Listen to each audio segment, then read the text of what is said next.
I will say that I don't necessarily agree that the Wall Street Journal, Washington Times, whoever broke the story, I'm not saying that they dropped the story when they dropped it specifically to change the direction of the election. They dropped it at a very intentional time, most likely to get maximum readers, maximum views of their advertisement, maximum, press coverage and secondary viral coverage, not to sway an election. But what I will also say is that there's only one person, or not one person, there's one entity that has the responsibility for the way the elections turned out, and that's the American people. If you stood in line and you voted, you own the vote that you cast that day. Zuckerberg did not change the course of the election. Did he have a tool that could have been used to sway it? Sure. But ultimately, somebody went and stood in line, cast a vote, and that's the person who owns the responsibility for the outcome right now. That's the person who owns the responsibility for every single outcome. That's why you have to vote. It's why you have the right to vote.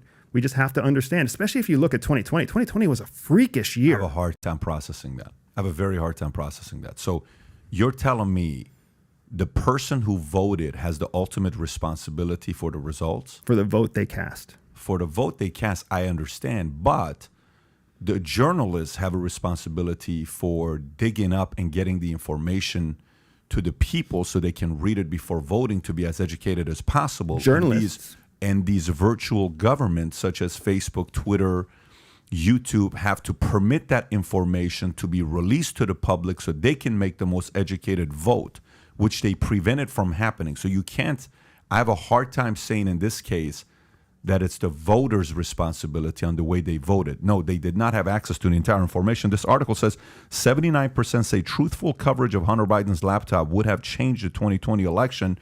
And the numbers they gave is majority in both parties, 89% of Republicans, which is fine. That makes, I'm surprised it's not 99% of Republicans, but 89% of Republicans. 61% of Democrats said they believe the laptop is real, along with 74% of independents. So if the difference between it coming out a week versus a week after that, that's a very big difference right Let me there. show you a quick spy tool. Sure. All right. So what's our, I'm sorry, brother. Tyler, do me a favor. Go to this article and then look up the specific survey. I did this after I saw this article. I want to show you exactly how spies New approach Jersey, I looked at it. Yeah, I saw that. That's the first thing I did. This is what, New York Post? Did you see the population that they tested? 1,226. 1,226. Do you know what a statistical relevant population is? What's that? 3,000. Okay. So this is not a statistically relevant representation of a survey result. They could essentially have called 1,022 old Republicans in a single district to ask them this question and get this result. Surveys are polls are notoriously difficult. I trust two polls. Is this one of them? No, that's not one of them. So this is what I'm saying. And what I tell you yesterday, by the way, what I said to you yesterday when I said look up the poll, who's it by? We looked up New Jersey. I said I tell you which two polls I'll pay attention to. Pew or Gallup. Those two I'll pay attention to them. I'm not going past. Everything else I'll like. Hey, CNN poll, right? Fox poll. Yep. No, I fully get it. So these guys, when I looked at this, that's when I was like, well, they can shape their pace. Forget about these guys. Just the four of us talking right now, and whoever else that's watching this, right? You mean to tell me the story not being released didn't impact? The story did. So I want to make sure that we're aligning responsibility in the right place. Please. Zuckerberg runs a business. He does not run a second government, a federal, a commercial government, a shadow government. He runs a business. The journalists have a journalistic responsibility to report the facts. Amen, 1,000% true. Journalism is dying. Journalism, some people say, is fully dead. And the journalists who write for most of these mainstream news sources hate the way that the editors handle their journalistic responsibilities, because the editor does not have a journalistic responsibility like the journalist does. So they're forced to produce at a certain speed before they can do what's needed to meet journalistic requirements. And then information is controlled by a business that wants to spend its time being, protective of its own long-term business interests. I'm sure you get that. And then what's left is the human being, the person, the American on the other side, is scrolling through Facebook, only reading what they see. And we have given that person, that American, has got the permission now to think that it's okay to get your news from Facebook. It's not okay to get your news from Facebook. It's not okay to get your news from just one source of anything. But what do you mean it's not okay to get your news from Facebook, though? Facebook isn't a platform where I get my news from because they write it. Facebook is where stories go viral. Correct. Twitter is where stories go viral. Correct. For you to prevent a very damaging story to not go viral, for the public to know before they vote, knowing this is a very corrupt situation here, you're essentially manipulating the election. And then the world paid a price for it, because if the election was possibly in a different way, say somebody else becomes president, Russia probably doesn't attack Ukraine. Lives could have been saved there. We probably don't lose $83 billion of equipment in Afghanistan because that would have been handled in a different way. And, economy would probably be in a slightly different place. Inflation would be in a different place. Many things would be in a different place if it wasn't for that. And the American people today are paying a price for it. Yesterday, a poll came out. I don't know if you saw the poll or not, on who they're saying the leading candidate is for presidency. Did you see that or no? I did. It's a story by Fox. Okay, so a story came out. What page is that on? Page 7. So you've seen this. I'll read it to you. So page 7. This is yesterday. No, is it page 7? Do you know which one I'm looking at, Tyler, or no? Yeah. Bottom of 6, you're talking about Bernie Sanders? No, it's not that one. It's another one where it says Bernie Sanders is the leading candidate. Yeah. It's leading bottom of polls. Yeah, it's page 6. Is it page 6? Yeah. Okay, so if I go It's to a page, Hill story. Highest yeah, favorability. so Sanders has highest favorability among possible 2024 contender poll. This is a Hill story. This is not a Fox story or CNN. Sanders clocked in with the highest favorability rating amongst the list of 23 potential 2024 presidential contenders, according to a new USA Today poll. 46% of the respondents say they had at least a somewhat favorable view towards Sanders, while 41% said they had an unfavorable opinion. President Biden had the second highest at rating of 43%, although his unfavorability was notably higher than Sanders at 52%. And then, Trump clocked in with the same rating as Biden. So, again, polls, USA Today, we know which side they're going to lean. Of course, they're going to want a Sanders, because it's going to be Sample more. size, yep. Yeah, they're going to want to be able to use that part as well. But at the same time, I think when you're saying Facebook, Twitter, these guys don't have a responsibility. I think they have a responsibility of allowing the message to be released.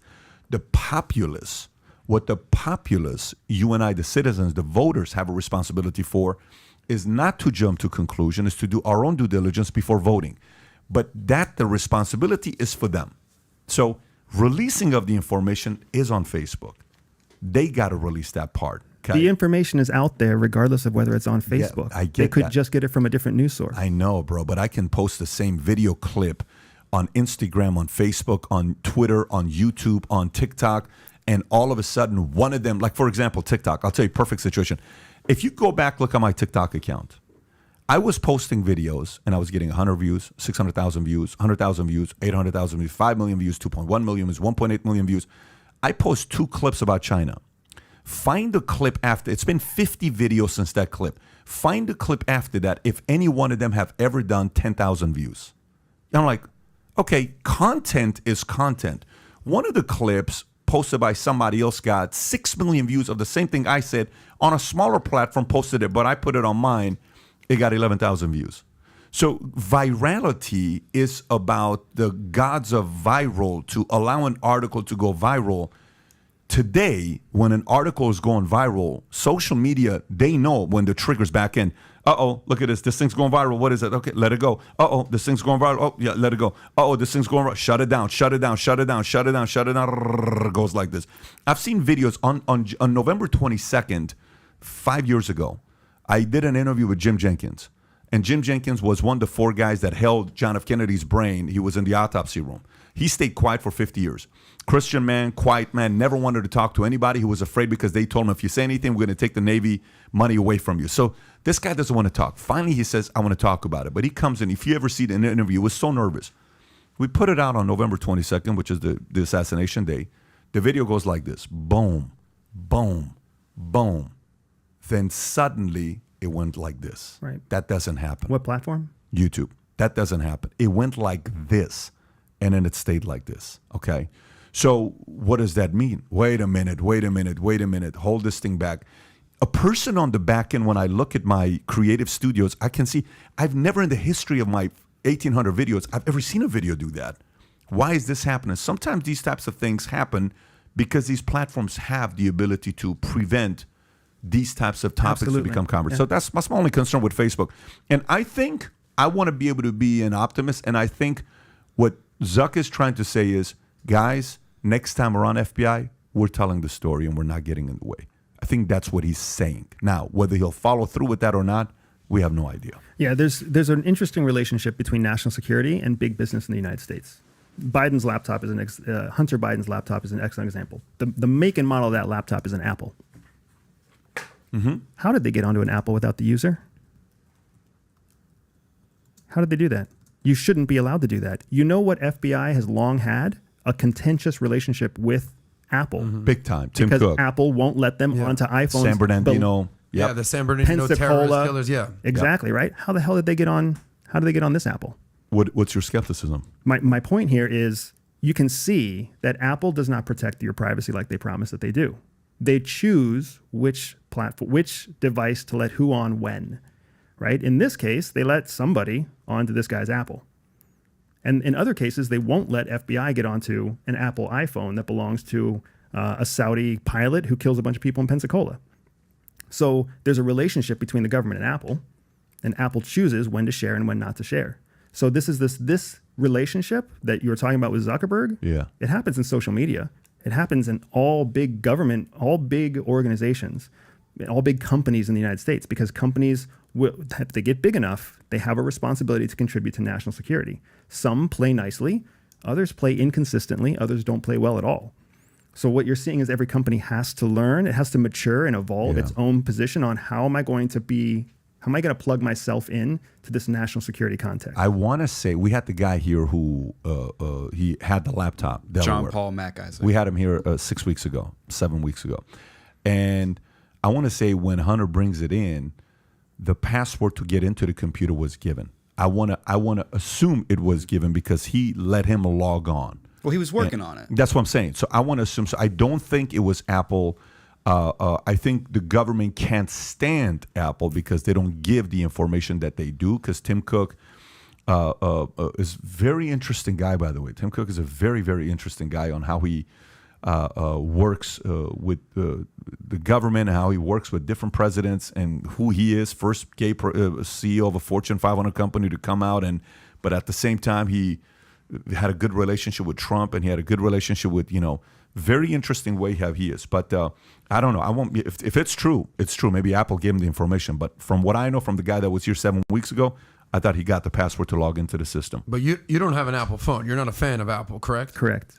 All right. You're why a is that? Droid? Are you a Droid person? I use Android mainly because Okay. it's the other option, right? There's only like two major options that are out there. There's other options when you get to super high levels. But And that's just a personal preference, or there's a moral, political, rational reason? Yeah, it's because if terrorists are killing Americans, what business stance do you have as an American company to not help the FBI solve that case? You don't have to help them solve every case, but how the hell are you choosing to not protect? We can't investigate a Saudi Arabian phone. We can't investigate a network of phones that belong to known terrorists. Why can't we investigate those phones, right? And you obviously have a way to get into the phone because you guarantee service to all of your clients. So you already have a backdoor. We don't need to know the code to the backdoor, but at what point do you decide when you're responsible for the security of Americans, and when do you decide that you're not responsible for security of Americans? If you like this short clip, make sure you click here to see the next clip, or here to see the full podcast episode. Freedom! So fresh, so new. Freedom!